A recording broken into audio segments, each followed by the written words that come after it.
So for the next topic, Kevin, we're gonna ask Alfredo a bunch of questions from the community. Okay. We can all obviously All right. join in on this, Cool. but these are geared a little towards Alfredo's taste, which involve first person shooters, Twitch, things of that sort. That's what I do. Yeah, we're gonna start off with the headline of this video. Why are people still playing Destiny? So a friend of mine, a fellow Twitch streamer of mine, Spoon, was like, "Hey, I know how many hours you've played in Destiny. Do you want to know?" And I was like, "No." And then, of course, 5 minutes later, I was like, "Okay, how many?" 950 hours in Destiny. What the fuck? 950. So here's the thing. I believe it. I play Destiny a lot, and like, it doesn't mean that I absolutely think that Destiny is the most amazing thing of all time. It has a lot of issues. There's no story. There's not, like, you do things repetitively. But I don't know. For me personally, I think one of the things that keeps bringing a lot of people back, or just for me in general, is the fact that at its core, the gameplay is good. Like, and it just got to the point where, I mean, you do stuff repetitively. But for me, I started playing it as a multiplayer game. And then from that point of view, it's just like any other multiplayer game, like COD or Battlefield. You know, it's multiplayer. Quick 10-minute matches. You go in, you play over and over and over again. So for me, that's why I play Destiny. And I think for a lot of other people, like who like single player type games, it's that whole loot system, right? It's that whole like, oh, the reset. It's Tuesday. It's reset day. I can do these raids again. And it's like, yeah, you're doing the same thing again, but at the same, like, you know, you get to possibly get that weapon that you've always wanted. It's the gear. It's the loot treadmill. It's you're coming back because you're earning stuff. I that talk about carrot in this all front of the the time. dog. The carrot in front of the dog. You know, the tropes of video games and why, like, at a core, you do play them, right? You play them to feel like you're progressing. You fill the XP bar, and then you get a new skill, and you do this. And so once you've done all that in Destiny, then it becomes, well, I'm so close to getting XRs, whatever, blah blah blah, stupid ass weapon I can't pronounce, and all these different things, and another mode of light, and all the, you know what I mean? Like, it's all these little things, and you look at your currency, and you have so many different currencies, and that's what it's about. It's about progression and feeling like you're invested in something that you've already made something. Destiny's just done a really good job at making, like, giving you just one more thing that you can reach for, right? So it was levels, and then it was like, oh, you know, there's a raid, so you reach for that, and then it's like, oh, well, kind of want these exotics, right? And then all of a sudden it's like, here's this new event in multiplayer that you can kind of get into, or here's another raid, right, with more gear. Here's more exotics you can chase and stuff like that. So they've been very good at making sure that there's something there for you to kind of chase after. Right. So do you have to play Destiny all the time for it to still be fun and cool, or can you play once a month and still have a good time with it? Yeah, you can play once a month. You can have a good time. You can play it and have. This is my problem. This is the same thing in the topic of before, or two ago topics where I mentioned DC, right? That I'd love to go back and get more into DC Universal Online, but I can see what I need to do, and it's the same thing with Destiny.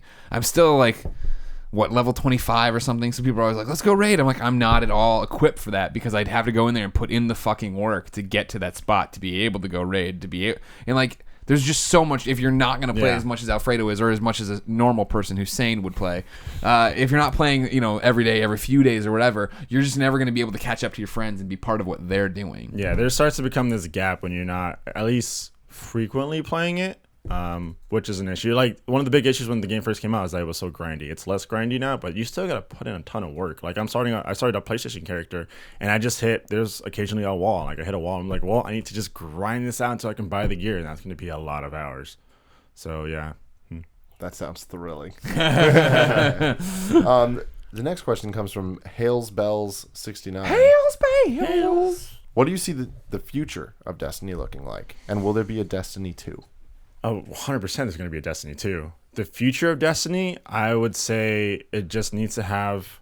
Well, they're always refining, like, small tweaks here and there. I believe the future of Destiny would be more of, like, a social angle, right? Like, you have these things where it's like, I'm going to do my campaign, I'm going to do my weekly, I'm going to do, like, my multiplayer, but I feel like Destiny might start going into the realm of, like, okay, let's do stuff where Guardians can kind of just hang out and chill. Like, maybe you will have, like, Sparrow, like, their like speed bikes, like Sparrow races, right? Things for, like, where Greg can come in and be like, well, I don't have to do the grindy things of Destiny, but I can do this with my friends, and it's more of just like a casual thing. Besides that, I mean, I hope with the big Comet thing next year, I hope they come out with a huge chunk of story I feel like What's the that's- big comment thing? It's it was like leaked content that that there's like their plans for like later Sure.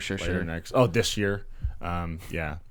That's what I mean. Asking about Destiny 2, that was like Activision's whole plan, right? Their like 7-year plan had been leaked way before. That's how we found out it was Destiny, and that's what it was called and all that stuff. And that was in there, the listings. Yeah, that's the brilliance. And again, the kind of subtle brilliance of it is that they can release a Call of Duty and will release Call of Duty every year because that is the expectation. Even though it probably shouldn't be the expectation. Hopefully, Call of Duty goes, as we've talking to them, more of a platform in the future with maps and stuff like that.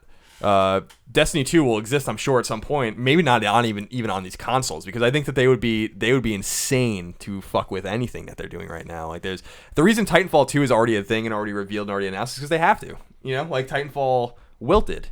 If Titanfall didn't wilt, then they would have created more DLC probably for it and supported it more and made this thing a thing. And Destiny is a thing. Destiny is a thing with lots of people, millions of people.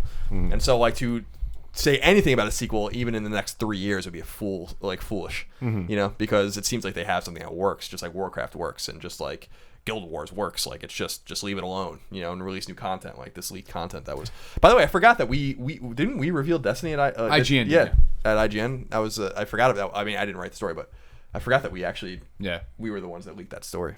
That's interesting. Yeah. Or not leaked. Did someone? Again, the document had been, or whatever it was. It was. Yeah, someone. Was that the iPad? Or I can never remember all this shit anymore. Whatever. Anyway, interesting. I forgot all about that because that was such a long time ago. Was that on purpose though? Was it a purpose leak? Because it was 7 years. Bungie, and they're all weird with 7. Anyways, with DLC, how's the DLC been for Destiny?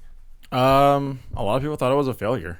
Really? I personally thought the first DLC was a failure because I mean it came out and it made everything else like obsolete. Like there was no point in doing the Vault of Glass raid, which was a big thing, like the first like default raid that came out, and they just introduced like a whole set of mechanics that just wasn't unnecessary. Like you had all these exotic weapons, you took the time. Like Destiny has a lot of issues, and one of them is like it's very grindy. You took the time to upgrade all these exotics. The DLC came out and it's like, well, you can make them stronger, but you have to upgrade them all over again. It's a little bit, the progression is a little faster, but still, it's like I don't want to do that again. Like, I think the DLC was a flop, to be honest. Do you think that they're gonna fix that for future DLC? Yeah, they've even stated that like we are aware of what the issues were with that, and we hope to avoid that. That's what's so interesting about like developers watching people play their game is like the way they thought it was going to work and the way that it was received is always not always, but it seems like it's often different. You know, like developers have told us many times that we've changed things in their games by telling them certain things in preview events or whatever.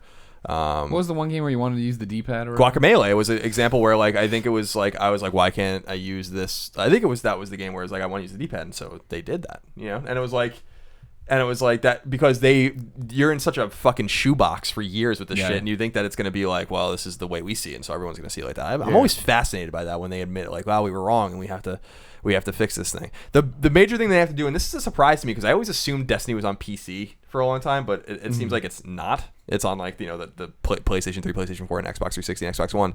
That should be the next leap for them. I have no idea why that game's not on PC, and like wouldn't that make a lot of sense for them too? You know, to be in that space where people understand those games better. You know, they like shooters and they understand MMOs, so it would make more sense for them to do that. Maybe that would be the next big move for them. Yeah. All right, moving on from Destiny a bit. Our good friend Sean Pitts wants to know from all of us advice for an up and coming Twitch streamer.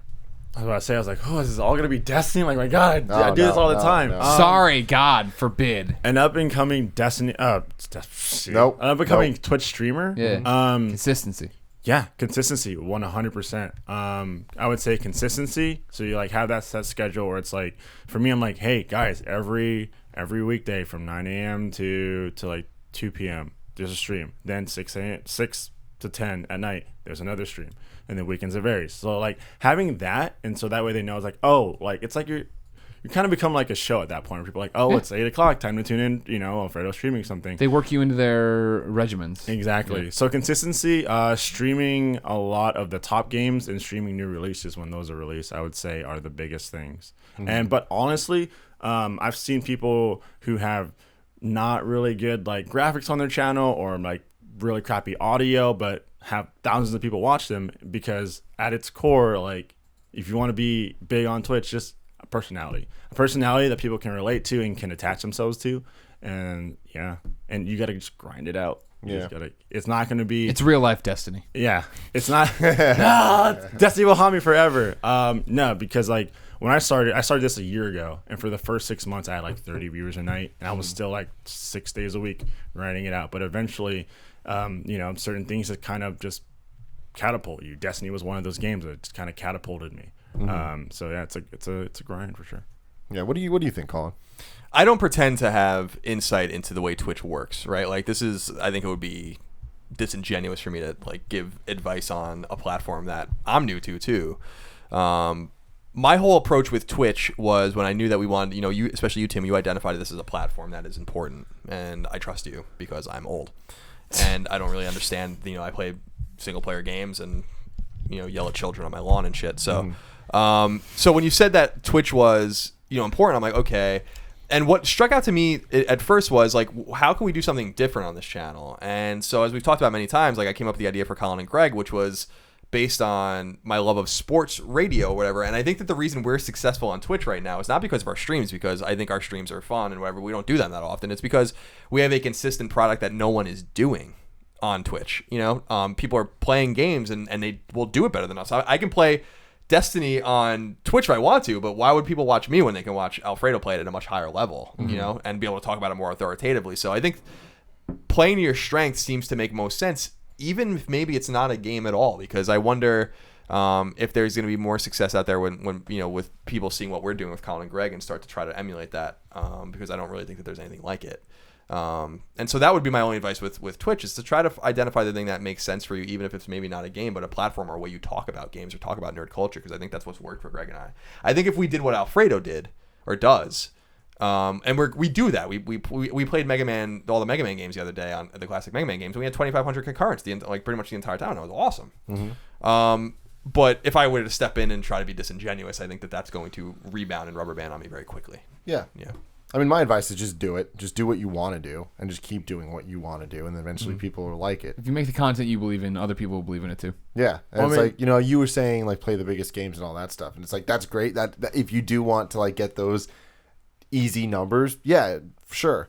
But if you just want to just do what you want to do, you'll get less numbers, but they'll mean more. Yeah, like my numbers are low, but I can take that number and apply it to any game, right? A lot of people like play one certain game, their numbers are high, but they're stuck playing that game always.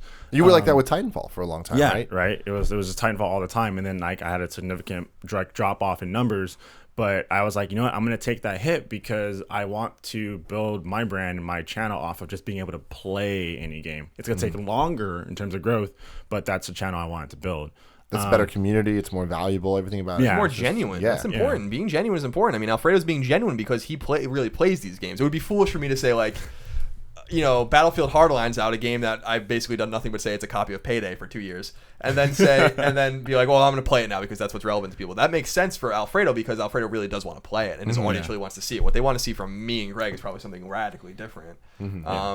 And I think Alfredo can agree, and the way he's grown on Twitch, what's been rewarding about it is when you feel like you're maybe doing it right, and watching our numbers grow. I remember when we did the Colin and Greg Live the first day, and we had like 5,000 concurrents. I was like, it's unbelievable. And then because the je ne sais quoi, like the fucking something special about like it being the first time, it dropped off to like 3,500, 4,000. Yeah. But then watching it climb like to 5, and then like 5,500, then you get to like 6, and then like 6,500 and 7, and it's like. And we don't always pull in 7, but when we do, it's not a huge surprise anymore like when it was. Back then, the arc is up. And so I think that, maybe pay attention. If it's important, you pay attention to the metrics. But I think, I don't think you should get involved in something like Twitch streaming, in my opinion, to be a big Twitch streamer. I think you have to be true to yourself. And then if it happens, it happens. And if it doesn't, it doesn't. There's a lot of competition out there. You don't get into Twitch if you're like, I just want to start making money. Like, that's not how that works. I don't make much money. So yet. That's the key word, yet. Go support him over at twitch.tv/Alfredo But I mean, Plays. yeah, if you want to get into Twitch, get into it because you like playing video games. I got into it because I was at IGN and I had a community that I really clicked with, and I wanted to be able to interact with them instantly on a daily basis. Yeah. But something like Colin said that I just kind of want to have like, I just kind of want to change the meta on that, is that you don't have to be good at a video game to be able to be successful on Twitch. There's a lot of people who aren't that great at video games, but they're entertaining, so people watch them. But the whole being genuine to it, yeah, you got to be genuine to it, because if you're saying, you know, like Colin was saying about Battlefield, and then you're like, oh, I'm gonna do a 2-day Battlefield stream because the game's out, it doesn't look right. Yeah. Well, that's the thing with you is I feel like you kind of have this like really special thing where you're good at games and entertaining. And I think that's a rarity. Like that's the difference between you and like most of anyone I've seen on Twitch. Really, they're either pro gamers or they're pro dudes. entertainers. You know what I mean? Like we're entertaining, but we're not like super good at games, except for Colin and Tetris. No, Mega Man. Oh, well, yeah. I'm good at quite a few. I'm games. good at Tetris. I can go to the video. To be fair, I'm pretty good at games, but but I want to just be fair that I'm not good at the games that are really relevant to the audience that is on Twitch. Exactly. And so I'm not going to pretend. You wouldn't call yourself a pro gamer. No. Whereas He's Alfredo a pro Mama is a Kuma pro player. gamer. No, stop attaching that to me. No, Pro gamer. I mean, he used to be a pro gamer. Yeah, You played yeah. games professionally. Yeah, I did. Period. Yeah. But I understand why you wouldn't want to be attached to that. No, I understand that, and that's modest as well. I mean, there's a level of modesty about that. And you also don't want that. I don't want to say stigma, but you don't want people to come into your thing and be like, "I thought you were a fucking professional." Yeah, exactly. You know, like There's suck always at this someone game. that's gonna be better at that game than you. Always, Yeah, for sure. always. And they're gonna let you know yeah. sure when everyone else is calling you a pro. Yeah. Man, but Twitch. What's so funny about me about Twitch is just like, even though you guys are not that much. I mean, I'm only 5 years older than you. It's like, it really was the first thing. Like when people watching people play games, Let's Plays and streaming and stuff was the first thing that came to me where I was like, fuck, I am actually getting older. Like I'm growing out of. I don't understand this. Exactly. Like I'm growing out of the age where I get what is cool. With gamers, you know what I mean? Yeah. And that was the one thing where it's like, man, I say it all the time, you have to know what you don't fucking know. You know what I mean? Like, and own up to it and admit it and learn from it. And that was a huge learning moment for me where I was like, I resisted. I remember at IGN when we were doing video or guides for a long time, I was like, I just want to write the guides. And they were like, you have to do video. And I'm like, I don't want to. And then eventually it was like, I was wrong. I was totally wrong. Like, I wasn't in touch with how people were consuming content anymore. And it's important to stay up on that stuff, man, or you become a fucking fossil real quick. Yeah, Kevin. Damn. You fucking fossil. All right. Real quick. Final question, Alfredo. Yeah. Advice on advancing in skill playing a first-person shooter. I tend to plateau at a certain skill and don't improve. Says Knight X Hawk. Well, I mean, I think with just any shooting game in general, you always want to find out what the best weapons are and stick to those, right? And then I would say for just other things in general, like learn what your weaknesses are. Like I suck when, like if we're playing FPS, you get close to me, I lose my thumbs. I don't know how to deal with you being in my face like that. So I always try to keep my distance. So like learn what you suck at and don't do that pretty much. Pro tip. Compensate. Map control. Like when you have control of the map, you know where the enemies are coming from. You know what I mean? Like you know how much of the map you control. Then that really, really helps you, because I see a lot of people just get blindsided because there's someone comes from behind. But if you know where everyone is at all times, then it's good. Yeah. Practice. Stay at it. Yeah. Learn the maps. Just keep playing. That's what you did for me with Titanfall. I would say think of everything as a play, right? So think of it as like, well, what could I have done differently during that play, right? Should I have thrown that nade?